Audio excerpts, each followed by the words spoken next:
kami mencoba untuk menganggap domba atau hewan-hewan peliharaan kami ini sebagai suatu amanah. Nah, amanah dari Allah SWT. Jadi kita harus benar-benar memberikan yang terbaik, memuliakan ternak gitu. Jadi jangan sampai kita memberi pakan dengan pakan yang sembarangan, asal akhirnya nanti dia seperti yang saya sampaikan tadi, jadi dia malah pertumbuhannya nggak bagus, malah dia mati.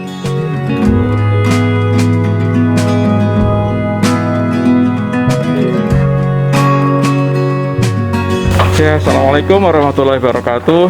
Selamat datang teman-teman di peternakan kami di Janati Farm Jogja. Janati Farm Jogja ini lokasinya ada di Desa Cetak 2, Sidokarto, Gamping, Sleman, Yogyakarta. Peternakan kami ini berdiri udah sekitar 2 tahun yang lalu, yaitu pas di awal Corona, bulan Februari 2019 ya. Nah, kita di bulan Maretnya lah itu kandang pertama kita berdiri. Kenapa kita beternak ini ya? Jadi sebenarnya ini tidak ada kaitan sama background saya. Background saya adalah kuliah di teknik. Nah, jadi ini peternakan karena hobi. Nah, hobi, kemudian ya alhamdulillah di peternakan, di domba, kambing, seolah itu ada keberkahannya situ. Nah, kita adalah hadis Rasul ya, kita cobalah insya Allah kita mencoba mengikuti sunnah Rasul. Nah, kemudian kebetulan juga anak saya ini meskipun dia cewek-cewek tapi dia senang sekali bermain dengan domba-domba di sini. Jadi itu salah satu jadi penyemangat buat saya. Jadi daripada dia nanti anak-anak itu main ke mall, kita malah beliin makanan atau apa, nah kita ajak ke sini, saya suruh beresin pakan, ngisi minum, nah itu malah jadi manfaat. Kemudian dari 2019 itu kita ada sempat beberapa kali coba-coba ya, yang namanya ternak baru. Awalnya kita coba untuk fattening. Di fattening itu ya alhamdulillah kita kurang beruntung. Nah, kurang beruntung, kemudian kita coba ganti breeding. Ganti breeding ini pun juga banyak kendala-kendalanya. Nah, kemudian akhirnya kita sekarang yang paling simpel di kita yaitu kita coba dengan untuk breeding dan trading. Nah, breeding dan trading itu jadi di sini kandang ini adalah kandang kawin. Nah, nanti di kandang kawin ini nanti kita kawinkan. Setelah itu nanti kita pilih pejantan yang bagus. Nanti setelah bunting nanti kita coba jual gitu. Jadi kita persilahkan siapa yang mau ngambil dengan indukan dan pejantannya yang sudah kita sampaikan ini.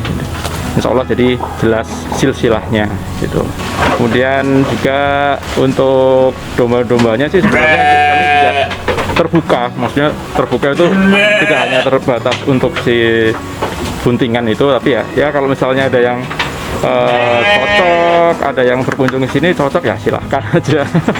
Ya, karena kita yang namanya peternakan ini sebenarnya adalah suatu bisnis ya. Jadi kita harus menganggap peternakan itu sebuah bisnis yang harus continue siklusnya. Jadi meskipun ini hobi, tapi kita harus ada siklusnya agar kita bisa tetap berkelanjutan gitu. Di bisnis ini kita memang ini bisnis yang istilahnya model lama, tapi di situ kita insya Allah kita mengharapkan keberkahannya. Jual beli domba ini kan sebenarnya udah lama ya, bukan hal yang baru. Nah, kita manfaatkan momen-momen seperti Idul Adha, kayak itu, nah insya Allah kita teman di situ. Ya, untuk pakan kita menggunakan dua ya, yaitu pakan hijauan sama pakan kering. Jadi kita masih tetap menggunakan pakem yang sama. Jadi untuk hewan ruminansia ini, untuk pakan hijauan ini adalah seratnya kita akan kejar di angka 70%. Nah, di sini kita serat menggunakan rumput yang hijauan asli, atau mungkin kadang kita kebanyakan gunakan silase, atau juga kadang kita menggunakan ya ramban-ramban. Jadi kita di daerah sini banyak daun-daun pisang, daun-daun singkong. Nah, kita jadikan itu pakan hijauan. Nah, selanjutnya sisanya kita harus memenuhi juga unsur protein dan karbohidrat. Nah, protein dan karbohidratnya ini kita proteinnya dari rumput-rumput itu sebenarnya tadi lumayan tinggi proteinnya ya, rumput odot, pakcong, terus gama itu juga tinggi. Selain itu kita tambahin juga ampas tahu. Nah, dan ampas tahunya itu kita kasih 2 hari sekali. Jadi sisanya itu nanti kita kasih kayak konsentrat. Nah itu selain itu kita tambahan ya mineral kita kasih juga, terutama untuk domba-domba yang bunting besar itu, karena kalau tidak ada mineral si domba itu bisa lemas. Untuk SOP kesehatan di domba ini kita sangat concern di obat cacing ya, di obat cacing itu. Jadi untuk di fattening kita ada SOP kedatangan ya, di SOP kedatangan. Jadi ketika dia domba datang, kita akan suntik obat cacing itu albendazole yang kandungannya albendazole, kemudian kita suntik juga biodin untuk penguat otot, terutama yang habis dari perjalanan jauh. Nah, gitu juga kalau domba-domba nggak cuma untuk domba untuk fattening ya. Ketika kita mendatangkan domba indukan itu, misalnya kita indukan, kadang kita ngambil dari Garut nih, indukan domba-domba Garut nih. Nah itu begitu datang kita injek obat cacing tadi, terus penguat otot tadi itu. Setelah itu kita juga ini potong bulu dombanya itu. Jadi terutama kalau misalnya kita bermain di ini ya, di fattening ya, ketika kita main fattening begitu datang kita selisih 1-2 hari kita progres untuk potong. Kenapa dipotong? Karena bulu domba ini nutrisi yang kita kasih ke domba ini tidak pindah ke bulunya. Selain itu juga untuk menghilangkan kutu. Jadi kita nggak tahu begitu domba datang ini kan kadang banyak dari mana-mana. Nah ada yang kutuan, nah kita harus bersihkan itu. Nah setelah itu yang penting lagi nih kalau di breeding, karena kita juga ada breeding juga, kadang yang terlupa itu ketika kita kelahiran cempe itu periodiknya kita untuk memasukkan obat cacing ini 3 bulan sekali. Tapi ketika si domba itu bunting, kita dilarang, ya sangat tidak dianjurkan untuk nyuntik atau memasukkan obat cacing. Nah jadi ketika domba itu lahir, induknya kita kasih obat cacing. Nah agar nanti kalau ada cacing itu tidak nular ke anaknya. Selain itu juga anaknya itu nanti setelah 1 bulan baru kita masukin obat cacing. Nah itu sangat penting ya, kadang itu yang terlupa. Jadi kalau misalnya kita kelewat itu, kalau si cempe itu udah mencret, udah cacingan, udah itu udah kita tinggal tunggu waktunya aja. Padahal cempe ini kalau kita bicara bisnis cempe untuk bisnis breeding ini ya, ketika satu cempe ini mati, sebenarnya kita tidak rugi di harga cempe itu. Katakan harga cempe itu 400 atau 500 tuh. Cuman masalahnya ketika cempe mati, jadi usaha kita selama 6 bulan ngasih pakan induknya itu percuma gitu.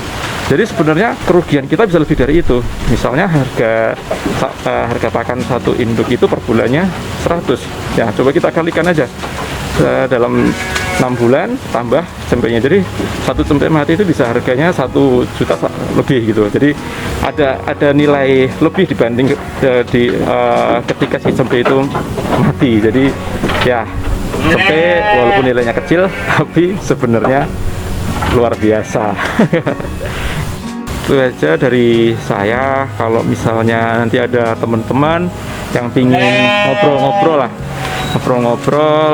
diskusi atau mungkin sharing-sharing tentang domba-domba atau mungkin peralatan-peralatan ternak yang ada atau mungkin pakan-pakan yang biasa kami gunakan, bisa aja di kontak saya di media sosial kami, ada di Facebook ada Janati Farm Jogja, atau di YouTube dan juga di Instagram ada juga, atau bisa kontak ke nomor HP saya langsung di 081 213 047 697. Dan itu kalau misalnya nanti sini kontak-kontak aja kapan aja, insya Allah nanti saya siap diskusinya, karena ini diskusi masalah hobi ya. Jadi kadang saya kalau jawabin masalah hobi ini saya bisa jam 12 pun saya jabanin kalau masih bangun. Jadi ya luar biasanya kalau hobi itu ya tidak mengenal waktu. Jadi monggo aja. Tapi ya kalau misalnya jawabnya telat ya mohon dimaklumi aja. Oke, di Janati Farm Jogja ini produk kami selain domba-domba bunting, kami juga ada pakan silase, juga kami juga menyediakan pakan silase. Kemudian selain itu produk yang lain juga kita menjual alat-alat cukur ya, alat-alat cukur, karena alat cukur ini sangat penting ya untuk perawatan kita. Nah, selain itu juga sejalan dengan breeding kami, kita juga pastikan kebuntingan ini menggunakan USG. Nah, kami juga menyediakan itu juga. Tapi kalau USG ini bukan yang model visual ya, kita cuman model yang audio gitu. Oke, untuk apa ya istilahnya di kami ini, kami mencoba untuk menganggap domba atau hewan-hewan peliharaan kami ini sebagai suatu amanah. Nah, amanah dari Allah SWT. Jadi kita harus benar-benar memberikan yang terbaik, memuliakan ternak gitu.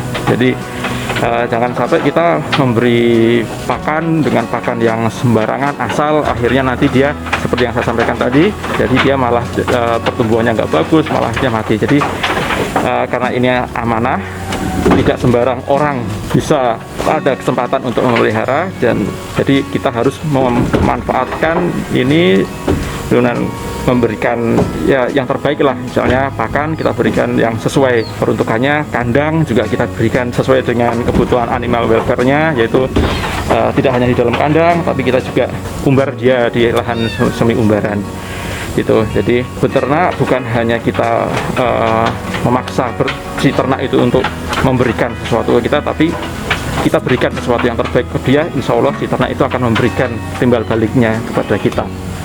Itu salam ternak. Semoga kita semua bisa berternak dengan niat yang lillahi ta'ala, karena semua yang kita nihati dengan mengharapkan itu dari Allah, insya Allah Allah akan memberikan jalan yang terbaik buat kita, dan kita semoga sukses semua. Salam ternak. Wassalamualaikum warahmatullahi wabarakatuh.